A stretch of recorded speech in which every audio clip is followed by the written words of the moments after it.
everybody. We got a great one today because it's a best of.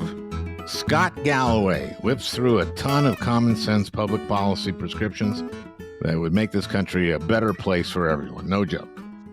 In the meantime, the Trump horror show just keeps coming. Is Pete Hegseth going to be confirmed? No way, right? Robert Kennedy Jr., he said that the polio vaccine may have cost more lives than it saved. Really? Tulsi Gabbard? Is she a Russian spy? Possibly. Is she going to be our director of national intelligence? Probably. We'll get the answer to those questions in this new year, along with our new president, who was our old president. Donald Trump will be sworn in a few short weeks for his second and legally anyway last term. And you know that good sports as we Democrats are, Joe Biden and Kamala Harris will be there for his swearing in and inaugural speech, which he'll say our 4-year national nightmare is over. I'm trying to guess what his American Carnage moment is going to be this time. So I have to say I am not looking forward to that speech, but I'm going to watch it. As painful as the next 4 years is going to be, we here on the Al Franken podcast, and by that I mean me and Peter, will be on top of every word Trump utters and every move he makes. Really? Yeah, that's our job, Peter. That's your job. I'm going to tune him out as much as humanly possible. Really? Yeah. I mean, I'll listen to what you say about him. That'll be my way of keeping up. Really? Well, see, I thought we'd both really stay on top of him. It's the Al Franken podcast, not the Al Franken and Peter Ogburn podcast. Oh.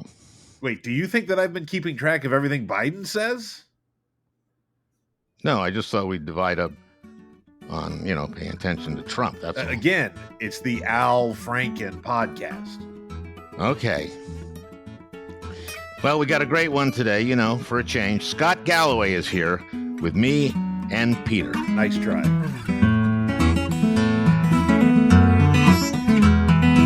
I heard you say on Morning Joe that we are producing too many of the most dangerous person in the world.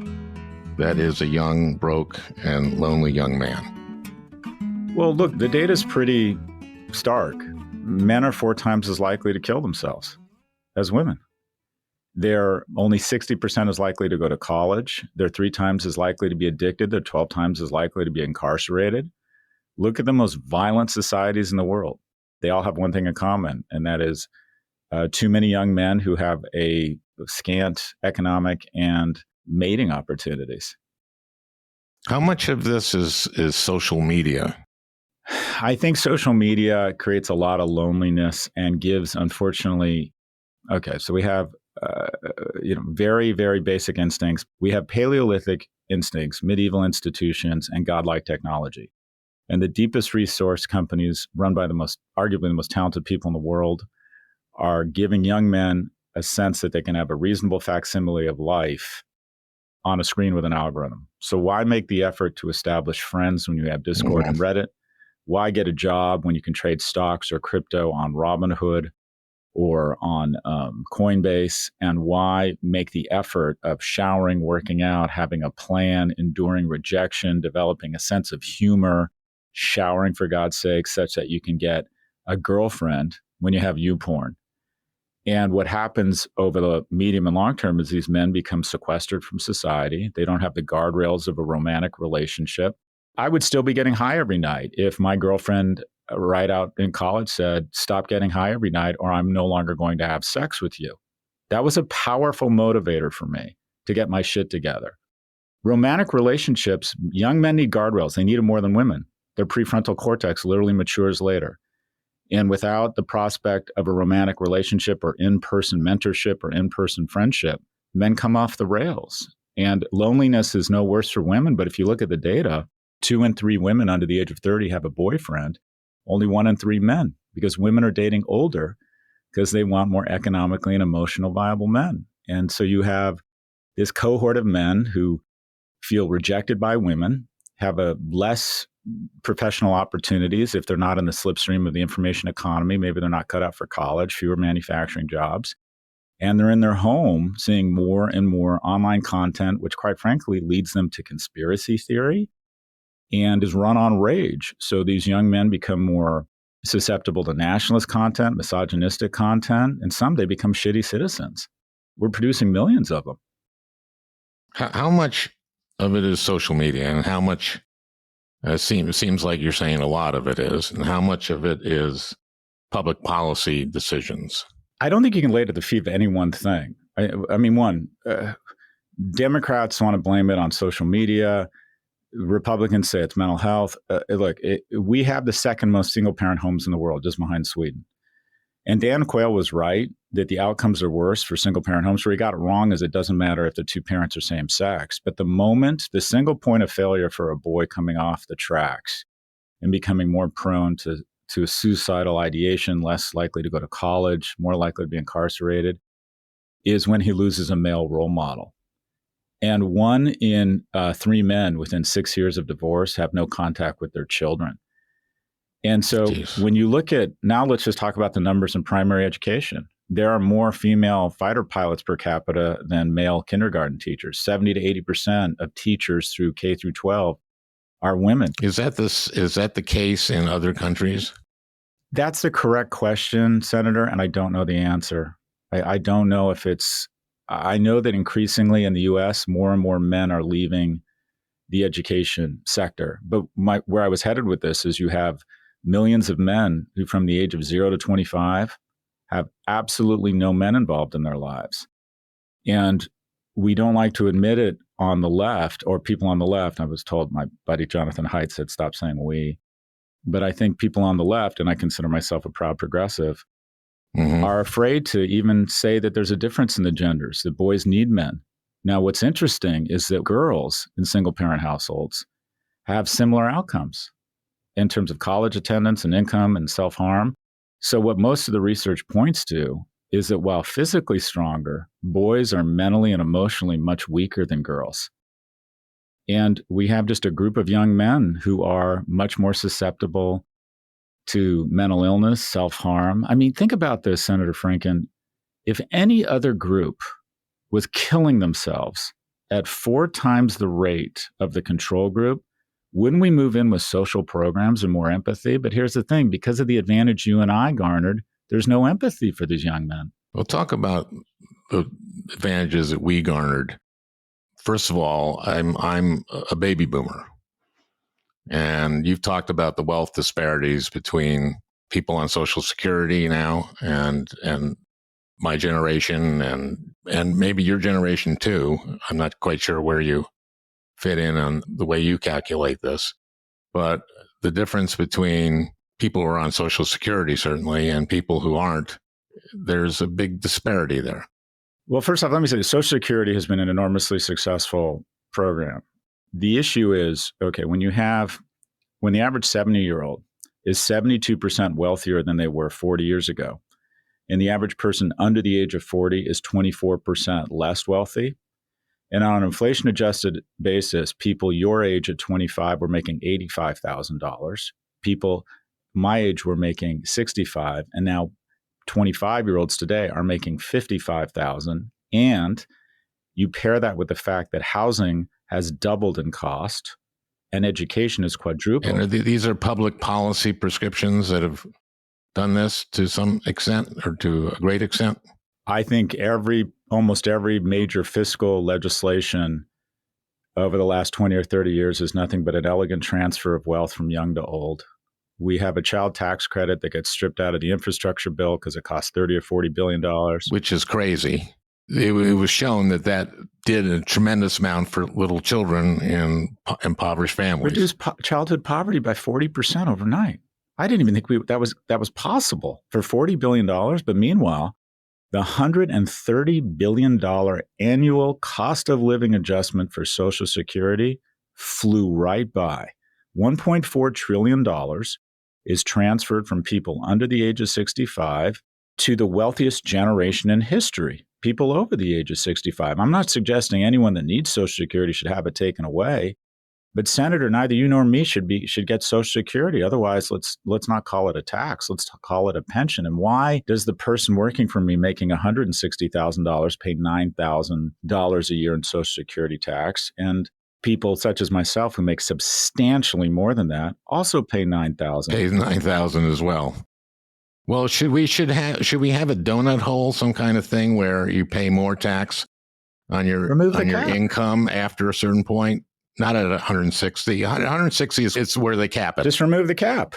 If it's going to be a tax, just remove the cap. And then what do you know? We'll start looking at it more. Once rich people start paying once Jeff Bezos starts paying 6% of his income on Social Security, we're going to start means testing it. Let's go to the two biggest tax deductions: mortgage interest and capital gains.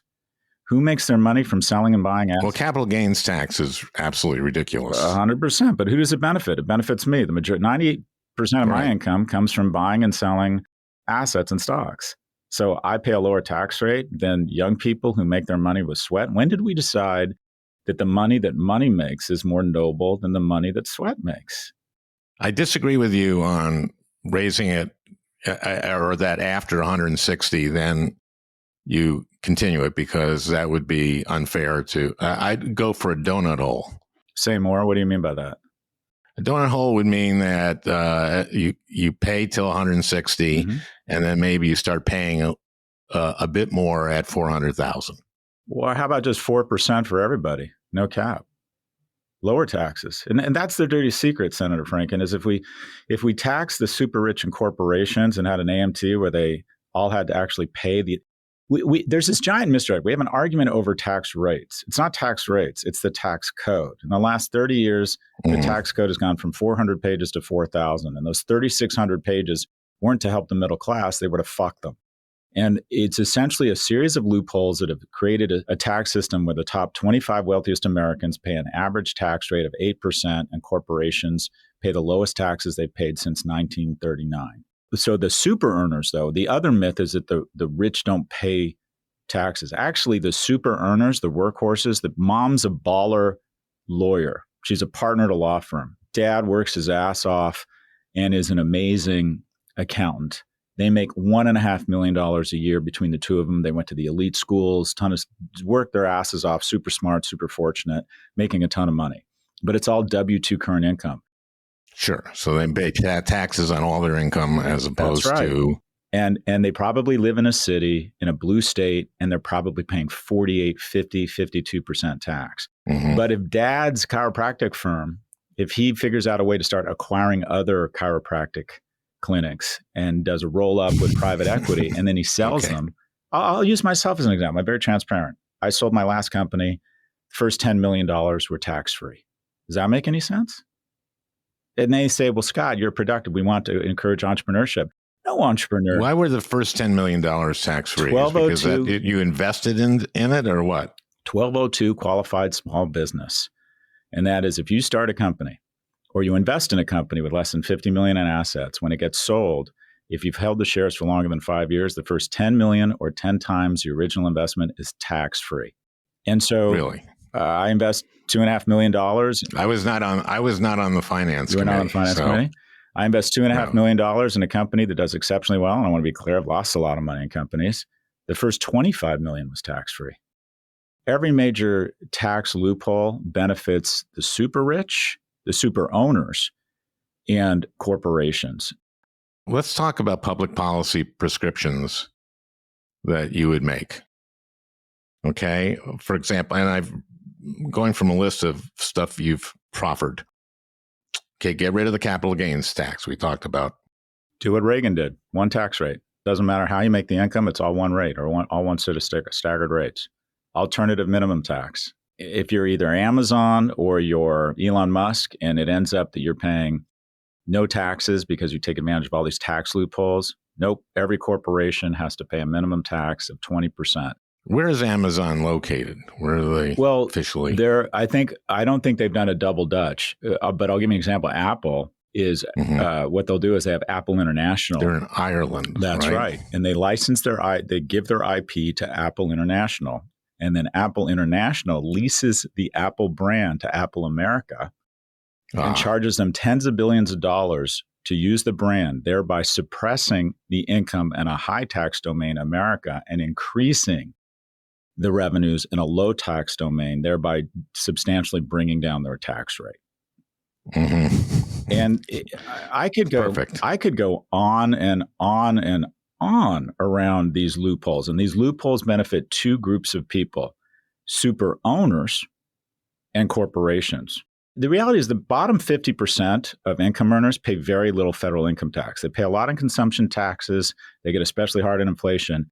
But the people who really get screwed in our tax code are the workhorses, the kind of the super earners who don't own things. They make Those are the couple you talked about. That's right. And so it's a perfect shield for any discussion around raising taxes on the wealthy. Because when Senator Sanders or Senator Warren talk about raising taxes on the rich and then start to characterize them as bad people, a lot of people who are powerful but not super rich go, what are you talking about? I'm paying 52% tax rate living here in Short Hills, New Jersey, working at Goldman Sachs. They're not the people we need. That's why I want the donut hole. That's why I want the donut hole. There you go. It's for those people. But you could lower the tax rates if everyone paid them.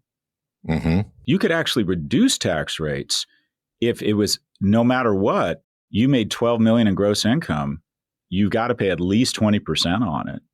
If you had AMT across corporations and the super owners, I believe you could actually reduce tax rates. So, are there ways to do that in the Finance Committee? Are there ways to? You know that better than I do. You know the mechanics of how these things work better than I do. My sense is that Washington has been weaponized by very powerful special interest groups. You know this better than I do. Yep. Okay, let's try some other. Increase minimum wage to $25. Well, okay. So let me immediately go to the fears. Oh no, you're going to suppress. You're going to kill jobs and put tons of small businesses out of business. But that hasn't happened in California. Cities where they've done that. In California, Washington State, where they raised the minimum wage, it increased economic growth in the economy. Why? Because the wonderful thing about middle and lower income homes is when you give them money, they spend it all, and it creates a multiplier effect. So it's actually stimulative of the economy. If minimum wage had just kept pace with productivity, or inflation, it'd be at $23 a share. It's also another example of kind of screwing the young, because that's who minimum wage really, really impacts, is young people. And then they'll say, well, but McDonald's would be less profitable, or Walmart would be. Yeah, you're right. They would be, and it would be worth it. Okay, other tax, alternative minimum tax for corporations and high earners. Yeah, and a multilateral tax treaty where these corporations would stop this double Dutch and reverse mergers into low tax domains, and we could enforce that. And weren't we trying to do that? And we 15 did it. minimum 15%. Yeah. I don't see 15. Why it wouldn't be 25. I don't understand. I mean, let me put it this way: corporate profits have never been higher. As a percentage of GDP, wages have never been lower. So there's been a healthy tension between capital and wages, but capital has been kicking the crap out of labor for 30, 40 years now. A negative income tax. Look, my attitude is, and this might come in the form of a tax credit for children, but I think if you look at deaths of despair, obesity, diabetes, depression, incarceration, I think it would be less expensive to ensure that every household either gets income matched or outright grants for food stamps or healthcare up to, say, $50,000. My friend Andrew Yang called it UBI. He screwed up. It was terrible branding. He should have called it a negative income tax to get Republicans on board. So what I'm basically saying is every household with children should have a certain basic level of dignity. And there's different ways to get there, but I think you'd end up saving money in terms of social services.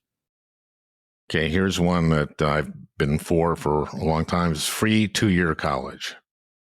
Our community colleges are kind of the unsung heroes in the United States. And if you look at the Cal State system in California, it's a decent role model for that. It's almost free. What I think we need is more targeted vocational programs, because if you look at the real economy, anyone renovating a house or anyone who's familiar with construction or our plans for building nuclear power plants or has tried to get an energy efficient heater installed knows there's a lot of good jobs available for people with basic skills. But what have we done? We've gotten rid of wood shop, metal shop, auto shop. You remember, Senator, those guys in high school that were just not going to go to college, but they could like fix your car and, Yeah. and they could make shit with their hands. The economy is dying for those people. How many, young people now know how to repair a diesel engine? I'm renovating a house. Installing cabinetry well, you can make 80 or 100 grand a year if you know how to do that well. 11% of LinkedIn titles in Germany and the UK are the following title: apprentice. In the US, it's 3%. We need to stop shaming people who don't go to college and say there are great on-ramps into a great middle-class life with apprenticeships for vocational programming. And I think our Cal State system, which does a really good job, or our junior colleges, but our junior colleges are the unsung heroes of a U.S. education system. Here's one that we've done. We finally started to do it, which is refund the IRS. Biden got that done. I think $60 billion more added to the budget. I think it's important to have class traders. FDR was a class trader. Teddy Roosevelt got elected by a group of almost oligarchs running the railroads, and he turned around and said, I'm going to break you up. I'm a class trader in the sense that I think you have to have wealthy people say, look, there's just certain taxes and things we should implement. The IRS just announced that they have recouped $1 billion. It's gone just going after people who make over $1 million who hadn't been paying. First off, you're absolutely right. For every $1 you give the IRS, they give you 12 back. And they're not harassing people. They're just enforcing the tax code. Because of that 4,000-page tax code now, in order to audit a wealthy person, you need a team of IRS representatives. And the team is no longer there. They're just underfunded. So what I can tell you as someone who has a complicated tax return and makes really good money, the gestalt or the vibe or the incentives are the following: be as aggressive as possible because it's unlikely you'll get audited. You know who AI audits now? The IRS is incorporating AI, but who does AI go after? Simple tax. That has to be the lowest income, That's right? right. And the people on the far right are corporations, and wealthy people will say that it's harassment.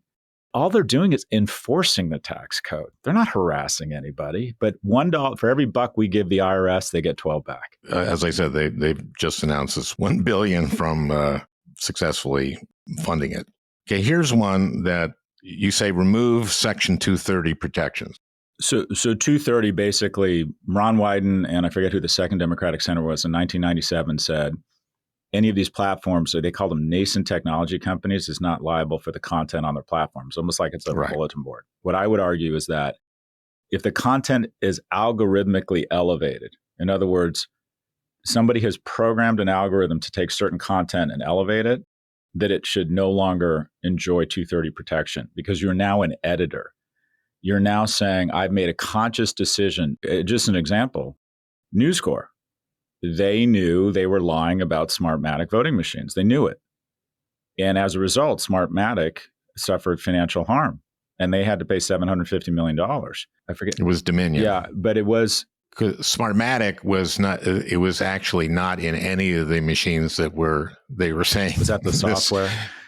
But the bottom line is they spread misinformation that they knew was false, and it resulted in an economic harm to an organization. So the organization can sue them, and News Corp had to come up with $750 million. What happened on Fox was a dumpster fire compared to the nuclear mushroom cloud of misinformation that happened on Facebook. But because Facebook is, quote unquote, a nascent platform, it's totally immune from any scrutiny. So my belief is, okay, I'm a capitalist. I think these companies actually are net positive, but that doesn't mean they shouldn't be regulated. So if you decide to elevate content because it enrages people or it just gets more clicks, then you are an editor and similar to any other media company should be held to the same standard. So remove 230 on algorithmically elevated content. Okay, enough of that. Sorry to put you through that. I want to ask you, because I know a little bit about your biography. My daughter is a huge fan of yours, and she asked me to ask this. Okay. You and I are both kind of born somewhere in the working class to middle class, somewhere in between, right? Or at least I was, I can tell you that. My dad didn't graduate high school. Yep. My mom didn't go to college. But I was a good student, and I got into Harvard. So, boom. If I want to have my future in anything but comedy, I had it made. Or if I wanted to go into finance or something like that. You go to UCLA, but you don't get in, right? You apply there and you don't get in because you were a bad student. Is that fair to say? Mediocre. I was born to a single immigrant mother. Our household income was never more than $40,000 a year, and I was not an outstanding student. I had a 3.1 GPA at a high school, and I scored 1,130 on the SAT. So what were you doing in high school? Yeah, what were you doing in high school? Not a lot, obviously. I wish I could say I was having a great time. I was just a really unremarkable kid. I was invisible. I wasn't that motivated. I was just not doing much of anything, playing sports a little bit, but I wasn't terrible. I wasn't getting into trouble or anything. I wasn't, shoplifting or committing crimes, but I think I was like most American kids, Senator. I think I was just a decent kid. I was remarkably unremarkable, but here's the thing. America and California love me. Mm-hmm. One of the great public institutions had an admissions rate of 76%. And UCLA, 76% at the time. And I didn't get in. So what is it now? Do you know? 9. Okay. Then we got to do something about that. 100%. I'm one of the 24% that didn't get in. And my dad got me a job installing shelving, and it was $18 an hour, which was a lot of money in the 80s. And so I used to get in my car, haul out to Ontario and the Inland Empire, and I was literally in a closet all day long installing shelving. And the highlight of my day was I'd get ridiculously high with my coworkers at the end of the workday and then turn to the highways of Southern California and go home. And I was living with my mom. And I remember coming home one day and I just kind of broke down and I got very emotional. I'm like, this is my life. I'm literally going to be in a closet. And there's nothing wrong with that kind of work. But I had been told my whole life that I was smart and creative. And I'm like, this is my life. And my mom said, well, is there anything we can do? And she found out that there was something called an appeal process, and I appealed. And I remember this moment, this guy from the admissions department called me and said, and the truth has a nice ring to it. I said, I'm the son of a single immigrant mother. I have to live at home. I don't have any money. If I don't go to UCLA, I'm going to be installing shelving the rest of my life. And I have plans to do more than that. Will you give me a shot? And I remember the day he called me, the admissions department guy called me and said, you're not qualified, but you're a native son of California, and we're going to let you in. And I rewarded the regents of University of California with a 2.27 GPA, undergraduate GPA. Congratulations. Which isn't easy. The only thing I learned, Senator, in college was how to make bongs out of household items and every line from Planet of the Apes. And you know what happened after that? The greatest public institution in America, Berkeley, let me into graduate school. Imagine that, with a 2.27 GPA. And how do you figure that you got in? I interview well. I could write well. My application was strong. I interview well. This is a flex. I'm desperate for your and your listeners' affirmation, but I feel like I need to add this. 3 months ago, I gave $14 million to UCLA and Berkeley. It's kind of worked out for all of us. Did you just split it down the middle? I'm investing in a vocational program. I think we need education to be more accessible and more affordable. And there's also a lot of great jobs out there for kids who don't necessarily need a traditional 4-year liberal arts degree. And I think we can leverage the infrastructure of the University of California for kids to get degrees. And I've heard you say that there are so many people who are so intent on becoming a billionaire. And I've heard you say that you don't want to be that's not your goal, that you just give it away if you're getting close or getting anywhere near close. Well, look, you're an ambitious guy and you're always looking for the next thing. And I sold my company, my last company in 2017, and I had big plans. I thought, okay, I have this much money. I've made my number, but I'm going to raise a private equity fund. I had a lot of contacts. I was kind of rounding third in terms of credibility. And I thought in my mind, I'd really like to be a billionaire. Scott Galloway billionaire sounded really interesting to me. And then I really sat down and I thought, what do I want from life? I'm an atheist, so the notion that at some point I'm going to look into my kids' eyes and know our relationship is coming to an end is very powerful and liberating for me. And I thought, how do I want to spend the rest of my life? Because it's going so fast. And I thought, I just want to be really happy. And I'm like, well, what makes me happy?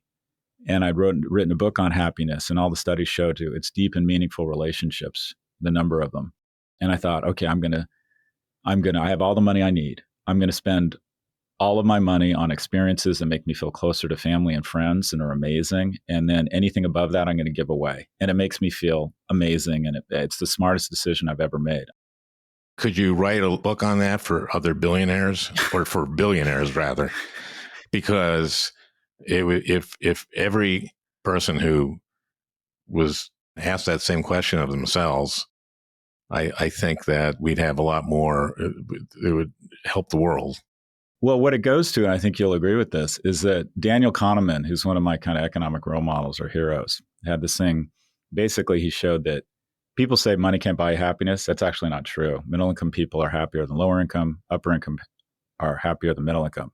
That's the bad news. The good news is that it tops out.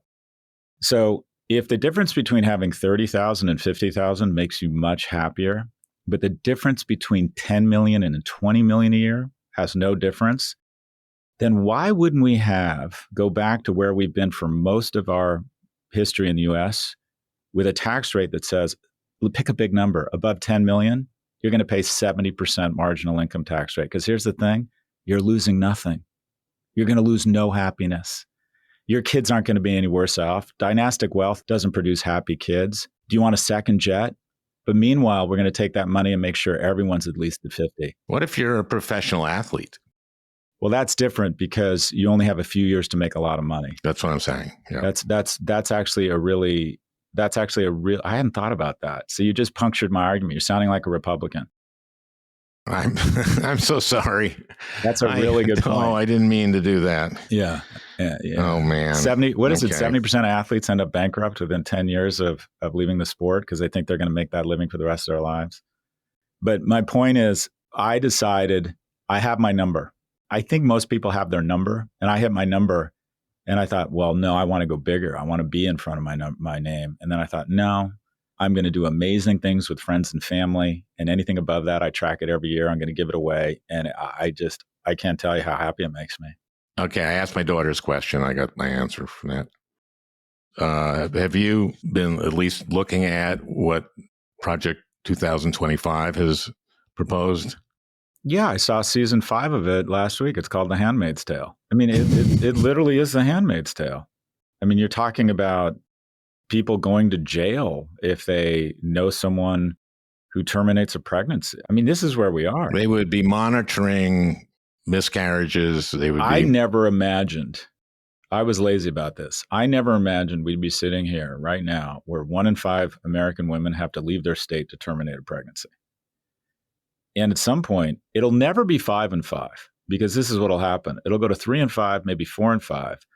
But the 1 in 5 that are wealthy will have no problem terminating a pregnancy. I don't even see this as a war on women. I see it as a war on poor women. Because you can be sure that when a wealthy dude's daughter needs to terminate a pregnancy, he'll figure it out. They'll figure it out.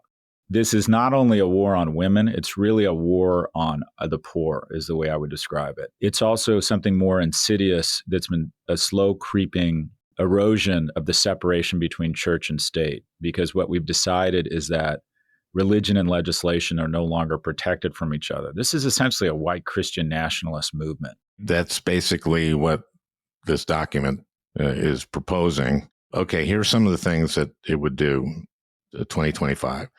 Give Trump power to investigate his opponents, basically. Retribution. He's talked about retribution.